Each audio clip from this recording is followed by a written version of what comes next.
என்னையா பண்ணுவோம்? என் பால் 16 ரூபாயா, தண்ணி 22 ரூபாயா, என்கிட்ட அரிசி 25 ரூபாய்க்கு வாங்கி ஒரு 10 ரூபாய்க்கு இப்ப உளுந்து போட்டு ஒரு 10 ரூபாய் எண்ணெய் ஊத்தி ஒரு 15 ரூபாய் கேஸ் போட்டு ஒரு 40 ரூபாய் கொடுத்த ஆள் கொடுத்துதா 40 தோசை சொல்றாயா. ஒரு தோசை 50 ரூபாங்க ஐயா. மிடில் மேன் சாப்பிடுறான். மிடில் மேனை கேட்க மாட்டேங்கிறியா ஐயா? ஆவடி குமார் ஐயா, விவசாய காப்பாத்துங்க ஐயா. நீங்க அந்த மிடில் மேன் எல்லாம் பிடிச்சி உள்ள போடுங்கய்யா. தக்காளி 30 ரூபாய்க்கு வாங்குறாயா, 100 ரூபாய்க்கு விற்கிறான். மிடில் மேன விட்டுறீங்களே. விட்டுட்டு விவசாய பாவம், அவன் என்னதான் பண்ணுவான்? அவன் பிள்ளைய படிக்க வைக்கணும், பிள்ளைய வேலைக்கு அனுப்பணும், பிள்ளைக்கு ஏதாவது பண்ணி தரணும், கல்யாணம் பண்ணணும். ஒண்ணுமே பண்ண முடியலையா?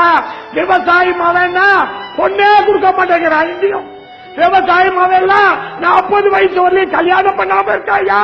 நாங்க எங்க போறது? உங்களை மன்றாடி கேட்டுக்கிறோம். மிடில் மேனை புடிச்சு உள்ள போடுங்கய்யா. விவசாயிக்கு லாபகரமான வேலை கொடுங்கய்யா. நாங்க தாழ்மையோட கேட்டுக்கிறோம். வேற வழியே இல்லை எங்களுக்கு. நாங்க எங்க போய் அழுவுறது? யாருகிட்ட அழுவுறது?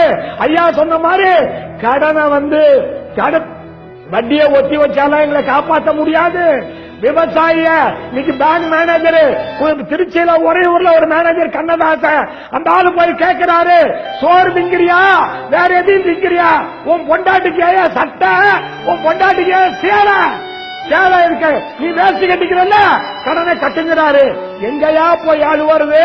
இந்த ஊருக்கெல்லாம் உணவு படைத்த விவசாயி பொண்டாட்டிக்கு சேலை இருக்கு, சட்டை இருக்குன்னு ஒரு பேங்க் மேனேஜர் போய் கேட்கிறாரு.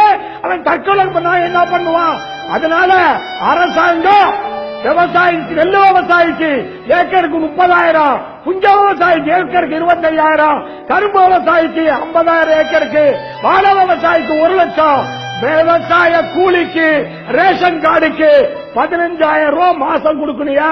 ஐயா அப்பா ஐயா சொன்னாங்க, ஒரு வாழைக்கு 2 ரூபா 50 பைசா கில்ல பேரிடர் நிவாரண நிதியில நான் ஒரு வாழைக்கு 100 ரூபாய் செலவு பண்ணி 1 லட்சம் ரூபாய் செலவு பண்ணி சாகுபடி பண்ண 1 ரூபா வாழைக்கு 1000 வாழைக்கு 1000 ரூபாய் தான் தராங்க எங்களுக்கு. இது கொடுமை இல்லையா? நான் ஒரு வாழைக்கு 100 ரூபாய் செலவு பண்ணி சாகுபடி பண்ணிருக்கேன்.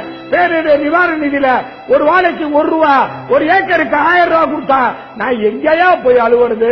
யாருக்கிட்ட அழுவுறது? எங்க விவசாயியாட்ட எலெக்ஷன் அப்ப 1000 2000 கொடுத்து ஓட்டு வாங்கி எங்களை ஏமாத்திடுறீங்களே.